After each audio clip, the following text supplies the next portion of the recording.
0606 100 or visit www.rexinsure.com to choose the perfect plan for your vehicle. Rex Insurance. You're not alone. We're back. We're back. We're back. We're back. We are back. We're back on 99.3 Nigeria Info.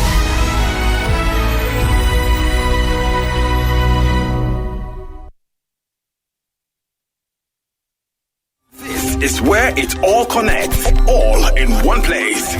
Federal government says it is winning the war on terrorism. Our president is there. This promise will never come to pass. He feels somewhat insecure just by the measure of his money. Most of us don't even know the nooks and crannies of Nigeria. If everybody die, which voice is going to speak? Yes, and Weekday is one of the major actors in the demise of the PDP. Getting judge case in Nigerian court is not possible. The news, conversation, information, and more. 99.3 Nigeria Info. Let's talk.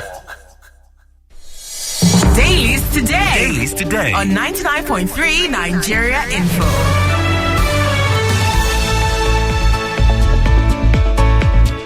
Lagos, good morning. Welcome back. Still Dailies today. Special thanks over those for the latest from the world of sports. And we're back with the second part of Dailies today, right here on 99.3 Nigeria Info. I'm Kofi Bartels. And I'm Jimi Disu. Good morning. All right. Good morning. Good morning to you, Mr. Disu. And we have the papers already. Morning, Mr. Bartels. Yes, looking as colorful as always. Is it Scottish or English? Do you know the origin? Bartels is German. It's German. I don't know how to use good morning in German. Guten Morgen. Oh, thank God. I almost wanted to say Hitler. Yeah, this man's been planning me. I was ready. Bartels, the West African Bartels came on a ship with the Dutch to West Africa. Okay, years ago. Okay, let's go. So you have Yoruba Bartels, you have Fanti Bartels, you have etc. Anyway, we have the stories from the papers. I think we will just take a short break to bring a message from MTN. But we have Guardian, we have Vanguard, we have Guardian, we have other papers here as well. So let's just take that quick message from MTN, and we'll be back to dive into the stories. Please stay with us.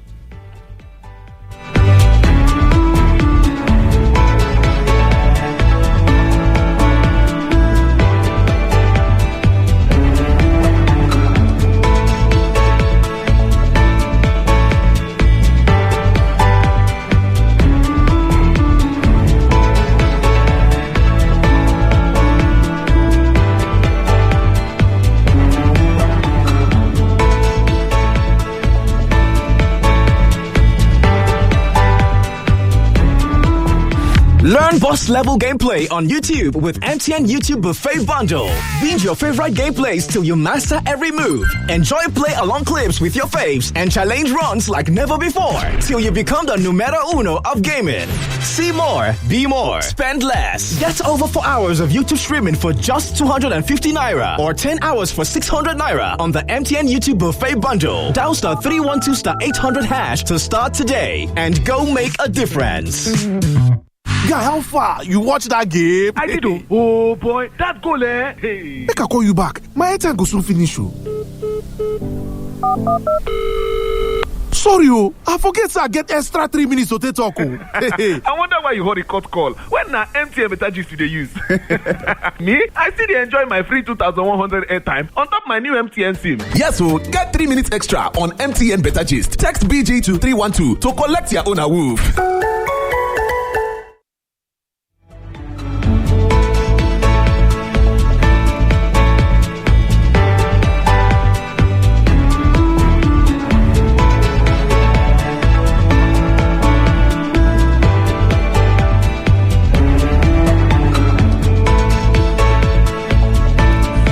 Welcome back. Let's now dive into those stories. Starting with today's Vanguard, the Guardian, rather. By the way, we're streaming live on Facebook and YouTube, so you can head there and watch from anywhere in the world. Poor interagency cooperation may stall Joshua's vehicle crash investigation. We can't comment on the issue already in court, says police. There we go again. Okay, I mean, this was just like it was just like a carryover of the interview we had yesterday on the Daily Digest at 9 o'clock, when I had a panel that included the FRSC personnel spokesperson, and I asked him a very simple question: who owned the vehicle? And he stalled. He couldn't tell me who owned the vehicle. Was the vehicle Joshua's vehicle, or was it an agency vehicle? If it was an agency vehicle, what is the name of the agency? He said something like it's still in some pipeline. You can go back and check on YouTube what happened yesterday, and I was so embarrassed that if the vehicle belongs to the agency and the FRSC is claiming that the driver did not have a driver's license, then the agency itself is liable. And we should realize that this thing has an international dimension. The whole world is looking at us. All kinds of documentaries are coming up on Nigeria. And unfortunately for us again, it happened during what we label the dirty December that is supposed to attract people to Nigeria. But if you have the agency, the issue is in court, yes, who do you take the driver? What about the owner of the vehicle? And this story says that there are indications, I'm reading from The Guardian now, that the preliminary investigation to unravel the immediate and remote cause of Anthony Joshua's vehicle crash may be stalled following the lack of cooperation amongst government agencies. Yesterday, it was clear to me they're trying to hide the name of the owner of the vehicle. It was very clear. I felt a bit of pity for the PRO because his job is just to come and say what he is told. And he's told, he tried to parry a little bit, but I'm more of a striker than he is. He tried everything possible. And the Guardian gathered that efforts by the NSIB to investigate the crash was unsuccessful as the Nigerian police was not cooperating with the agency. It means that there's something to hide. The Nigerian police PRO declined to comment on the issue, saying the case was in court. The case against the driver was in court. It doesn't stop you from releasing the name of the vehicle, or the name of the owner, the agency, and whatever. And close to the bureau, who didn't want his name mentioned, confided in the Guardian yesterday that the management of NSIB, immediately after the crash, had written 2 separate letters to leaders of the Federal Road Safety Corps and the Nigerian police for further information on the crash.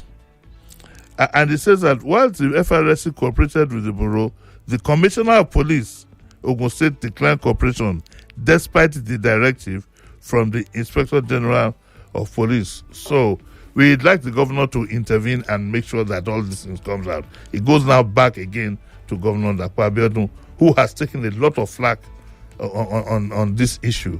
And I think it's in his best interest to come out. Look, I was telling somebody who called me yesterday that had I been the owner of the company, I'd have immediately issued a statement.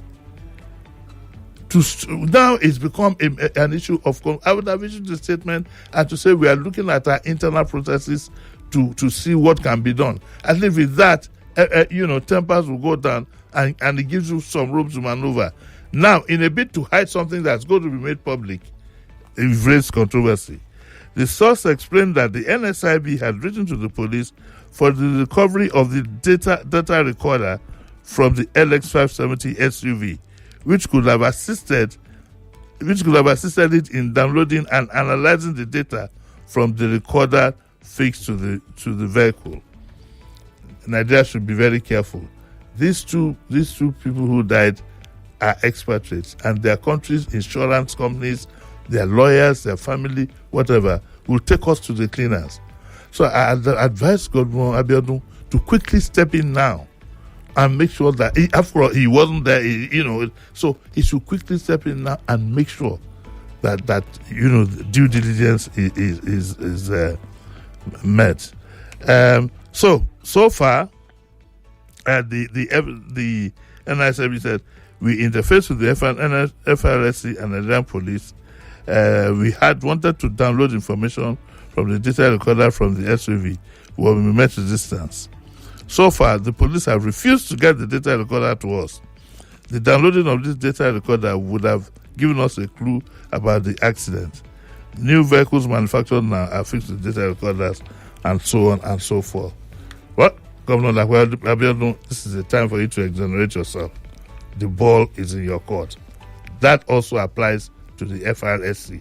Don't tarnish your image because you want to protect somebody, which is what I think is happening. All right, Uncle Jimmy, you know when our agencies rush to conclude on what caused a tragedy, the fire incident, I'm sure you're used to that pattern where you what's the rush for? Yes.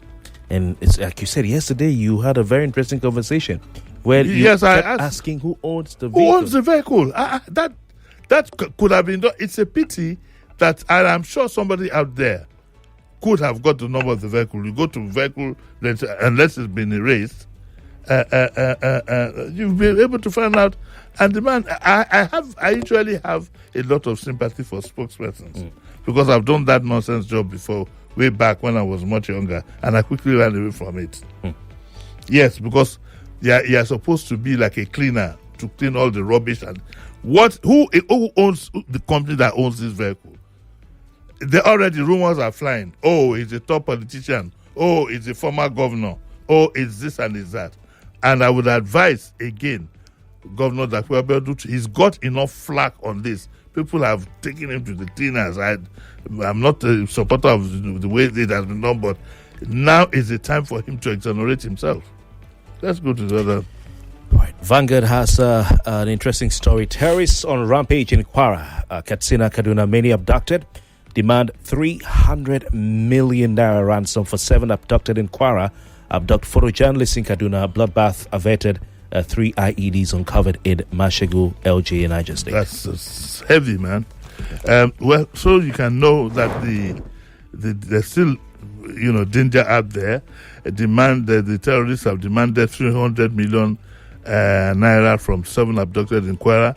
They abducted a photojournalist in Kaduna. Bloodbath averted. 3 IEDs uncovered in Mashegu local government of Niger State. And the story is there if you want the details. The story is there in the Vanguard. I think it's page 5, and also in the Daily Trust. There's another story here. Army rescues retired Colonel, thankfully, from kidnappers in Plateau. Then Daily Trust reports Katsina killings and kidnappings return. 8 killed, many flee. 18 local governments have signed peace deals with the bandits. My God. There are Kankara, Kafur, Malumfati, and so on and so forth. But 18 of them have signed agreements with the bandits, which means that the bandits are making some incursions. It doesn't look good. It doesn't look good. In spite of the 1 or 2 stories that seep out that make it look like everything is under full control, apparently it isn't. And Kwara State is quite close to this place in reality. So, are they also fleeing terrorists from Sokoto? No, the report says about Katsina, Kaduna, and Kwara. All right. This is a sport headline. It's a bit of a departure from the usual, and you get to learn why. Osimhen Lookman rift resolved as Super Eagles leave Marrakesh, or for Marrakesh tomorrow. They in Fez, leaving for Marrakesh. Morocco 2025 African Cup of Nations Osimhen Lookman rift resolved as Super Eagles leave for Marrakesh tomorrow. It's Nigeria v Algeria quarterfinals on Saturday. NFF divided over Osimhen's disruptive attitude. Sorry. Yes, Osimhen's attitude. Osimhen is a good player. You can't take that from him. He's a good player and he knows his onions, but his temperament is terrible. Now, when you go for a competition, of course, the ultimate desire is to win the cup. But besides all that, is to make a good representation of your country on the map, or your team as it may be. Yes, you want to win, but I don't think that you want to win the cup at all costs. And I think that the NFF, I understand their plight. Like one a man here, I think it was what's his name now? On balance, what's his name? The guy that does live studio now. Overdose.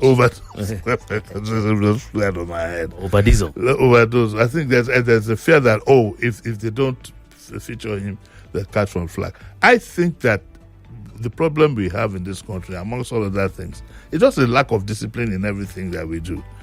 And we should have made an example out of him to say that at the very least you will not play the next match. If we are going to lose, we'll lose. He can play and we can still lose. But there must be discipline.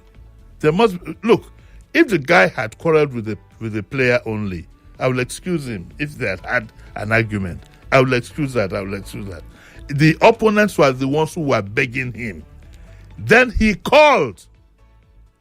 Out of annoyance, he called to be changed and walked not to meet his which he normally should have done, to sit with his fellow whatever. He walked to the dressing room in full glare of the television, in full glare of everybody.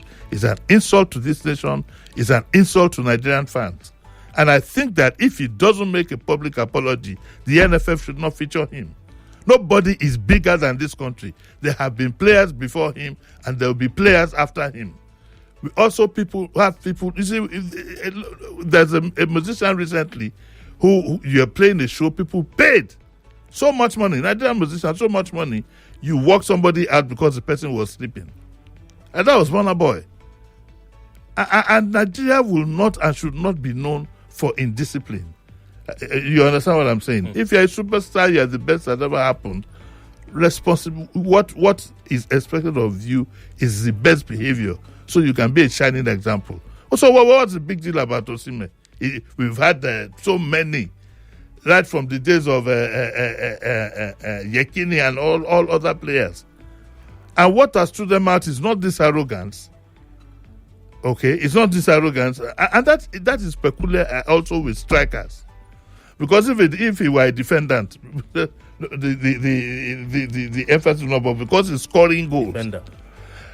If for example, what was his quarrel? His quarrel was that the gentleman did not pass to him, appropriately so he could score. But the 2 goals that he scored, it was the guy that made it possible for him. And so I think Osimhen should be highly disciplined to set an example. I can understand the problem. If I were in the NFF, I won't play. At least he will miss the next match. And if we lose it. It's not a matter of life and death. But I hope we win the next match. It's on Saturday. Please do not listen to this one primate something. Don't. There are so many of them, Nigerians, again, we have to stop these habits. We have to stop this habit. Oh, don't play Lookman. Hey, don't play this. Don't play that. Leave him. Let him go deal with the politicians that is asking 150 million from, and so on and so forth. He should steer clear of football matters. Oh. What's He's that? asking for 150 million. Let's go there. The Primate has heard it from Nigeria for this month. It should steer clear of football. It should concentrate on those who want to do business with him on this so-called future. But we are going to in this first quarter, we are going to do something on a lot of these fake pastors who either predict or tell people to put their hands up. I'll tell you funny stories. There must be discipline in religion. Well, I'm not all pastors, to be fair to them, but the rot in that area is becoming so glaring. Something definitely must be done about it. All right. Let's go to Guardian. We have another story from Guardian. 2027, I'll step down for no one. Atiku vows, I'll step down for no one. This is how they say, downtown, Simio. I could have sworn that Atiku had said that he wasn't going to run. And because this puts a spanner in some of the permutations that we had heard. What I had heard from the grapevine, well, with politics, your grapevine is as good as knowing the day you were going to be born or the day you're going to die. But what I heard was that, okay, so there was likelihood of an Obi Kwakwanso, whatever, deal coming up. But Atiku has said yesterday that he's not going to withdraw from the race.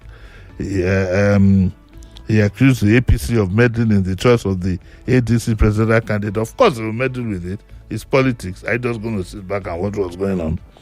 Text revealed that apart from Atiku, former presidential candidate Peter Obi and Rotimi Amici have also declared their interest. Look, see, Nigeria has a common problem. And a common problem, I think, and what I think very strongly, is to bring about a new Nigeria. And if any politician wants to be patriotic, that should be in the front burner of their thinking. We cannot continue like this. It has nothing to do with President Tinubu or whatever, but we can't continue like this. We cannot continue to bring relics. People who are old in the forefront to lead this country. It doesn't, even in the military, there's a retirement age. And we have been at this for so long, it hasn't worked. So personally, I cannot under any constitution support any old man. I can't imagine somebody my age wanting to be president. To do what? You could have your roles advisory, go do this, do that. But we need an active president. Look at the president we have now. He has medical challenges, always out, always in France, always. Is this how we are going to continue to run the country? Alhaji Atiku himself lives half the time in Dubai. I mean, it's about time we put on our thinking caps and have a new resolve. For me, I have my candidate. There's no doubt about that. But yes, I have my candidate. I'm a human being. I'm entitled to my candidate. Sure, yes. But we must do a rethink and we must do a reset. By the time the election comes up, Atiku, I think, will be about 79. Waiting. Anyway. So that's it. So he has said in his statement under Nigerian democracy under siege, Atiku accused the presidency and the APC of meddling in the choice of the ADC. That's not. It's not a surprise to anybody, and that will happen. There's another one there. Nwobodo declared to be as a most respectable presidential candidate. Well, that's Nwobodo's idea. That's his view. This is a few days after Mba and Okalu went to visit him of APC. You see, what we need to, all of us need to be on a full alert. Okay. Most politicians now are trying to align themselves in what will pay them. The president might be surprised that even some of these governors declaring for him today, at the time of elections, it might be difficult to know where they actually belong and where they are tilted. So we the voters need to be careful. We need to set our parameters, and we need to be sure within our conscience that, because let me tell you this, what you're going to take for 1 or 2 hours is not going to last you 4 years. And I'm sure a lot of us out there can say that the last 4 years have been, to put it mildly, has been almost traumatizing. And we can't continue like this. All right, let's go back to Vanguard, page 8. We have a story on Venezuela, NIIA. Foreign policy experts slam U.S. strike, Maduro's capture, say action raises concern over a new form of imperialism. It indeed is a new form of imperialism. What did America do? America, under the guise that this man is a drug dealer, went to his country. He's the president. You take him out. You don't take your prisoner and go away and leave the country to manage themselves. Your president is even quoted as saying that we are in charge. So you have taken over the country. And it's amazing that some people have not seen the danger in all this. He says that we are in charge. We are in charge. American oil companies are going to move in another man's country. And so we have some experts who have given their views. Professor Egosa, who leads some dialogue who led the dialogue on the issue, questioned the U.S. actions in Venezuela signified a new form of imperialism. I agree with him, emphasizing that the global South, including Africa, was endangered by such actions. Question I want to ask you: do you think this could have happened in Nigeria, or do you think this could happen in Nigeria, where your president is taken under the guise that he has some whatever, drug-related issues or whatever, and you find yourself, Americans now coming to tell you in 2026 that we are in charge of your country. Okay? Ambassador Keshi, who I'm a great fan of, he says that he criticized the U.S. for its double standards in international relations, pointing out that the U.S. now violates the law it helped to write and had a history of intervention. He argued that the U.S. has grown too powerful and emboldened with other countries dependent on it, noting that this had led to a lack of accountability. Ambassador Keshi emphasized the importance of countries and developing their own capacity and capability to defend themselves rather than relying on others. Nigeria has an Ambassador Keshi. He's still relatively young. You are appointing ambassadors. But see what was presented and approved by the National Assembly. You see where our problem lies? Let's leave that. Professor Jinodu says that it's an arrogance of power. Osimhen just says that it's a collapse of rationality. I agree with him. And then Ojumu, he says that in the submission, Ojumu criticized the U.S. for violating international law and disregarding sovereignty of other countries. And we also have the views of Komalade. But in the same Vanguard on page 9, it says U.S. operation in Venezuela undermined it. The UN is criticizing, but the UN is a toothless bulldog. That's it. The best you can have for them is rhetoric. There's nothing they can do. However, I want you to listen to this. Meanwhile, conservative leader Kemi Badenoch has defended the United States military operation that removed Venezuelan President Nicolas Maduro from power, describing the raid as morally right. Despite legal and diplomatic controversies, the leader of the opposition, who could jolly well one day be a prime minister, supports and says it is morally right. And speaking on BBC program yesterday, Badenoch said that she did not fully understand the legal basis for the operation. If you didn't understand the legal basis, why didn't you just keep quiet? Who is talking about morals? We are talking about legality. That morals, it depends on who, on people's perception. Legality is straightforward. The law is there. But he said that Maduro was overseeing a brutal regime and that he was glad he's gone. She's quoted as saying, where the legal certainty is not yet clear morally, but I do think it was the right thing to do. Mrs. Badenoch, please, I want to disagree with you. In your position, you should look at everything in its entirety. Because what is good, when we say what is good for the goose is good for the gander, I'd rather say that what happens to the goose could jolly well one day happen to the gander. Anyway, that's where we are today. All right, let's look at this one. We have time. We have time. Time is moving slower these days, right?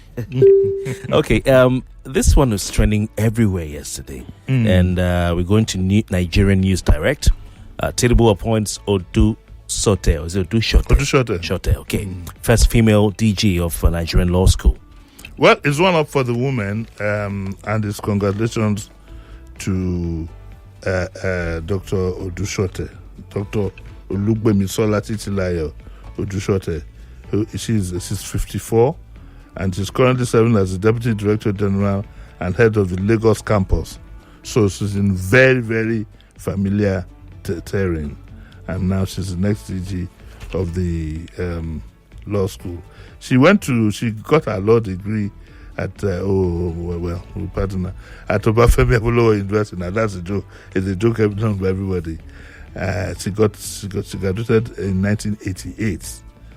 And in commercial law. And so anyway, it's one up to the women. We can see now the women are being well represented now. You won't hear any noise. Well, congratulations to... And please, madam, stand by because we're going to have to bring you here so that you can tell us what ideas you have for running the law school. Is this DG of a particular law school or all law schools have one? All law schools. There's one law school, but different campuses. Oh, I see. I see. So we have the newest one that was, I think, built in River State. If you see the heavy edifice, pumped money into that one. We know the history of that. So we still have time, are you sure? Yes, we have time. You want to comment on? Okay. I don't know if we have any. I said, well, I don't think you want to comment on 2023 elections. We had three brothers who were killed in the Greater Nigeria insurance file we laid to rest on January 14. All from the same mother. Really sad story. I think it's a sad story. It's not even something you want to comment on. It's something you'd rather just leave be. Three brothers from the same mom. I mean, imagine such a tragedy. My condolences go to the family, obviously. But it's not something I just let them be. Three children from the same family. But there's a controversy on that building, though, between the GNI, I think is the name of the company, and the Shitabe family. And I read somewhere, and the Shitabe, I read somewhere that the Shitabe family have approached the Lagos State government that they want to develop the place again. But there's some issues with the company about leases and so on and so forth. Okay. That is quite deep. Maybe we just leave it for... we leave it for them now. Yes.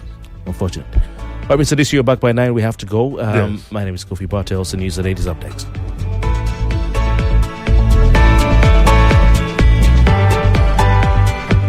Learn boss level gameplay on YouTube with MTN YouTube Buffet Bundle.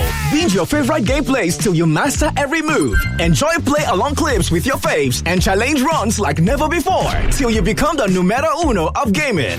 See more, be more, spend less. Get over 4 hours of YouTube streaming for just 250 Naira or 10 hours for 600 Naira on the MTN YouTube Buffet Bundle. Dial *312*800# to start today and go make a difference. Guy, how far? You watch that game? I did. Oh boy, that goal, Hey. Make I call you back. My time go soon finish you. Sorry, I forget I get extra 3 minutes to talk. I wonder why you hold a cut call. When na MTN better gist they use. Me, I still enjoy my free 2,100 airtime on top my new MTN SIM. Yes, so get 3 minutes extra on MTN Better Gist. Text BG to 312 to collect your own awoof.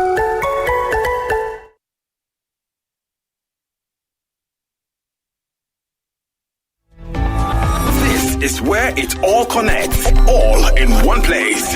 Federal government says it is winning the war on terrorism. Our president is there. This promise will never come to pass. But he feels somewhat insecure just by the measure of his money. Most of us don't even know the nooks and crannies of Nigeria. If everybody die, which voice is going to speak? Yes, and Weekday is one of the major actors in the demise of the PDP. Getting judge case in Nigerian court is not possible. The news, conversation, information, and more. 99 Conversations.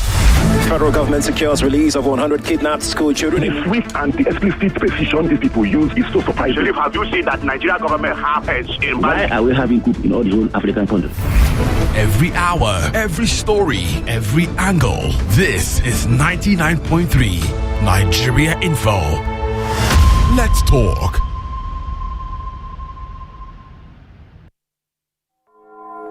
It's 8 o'clock. The news update on 99.3 Nigeria Info.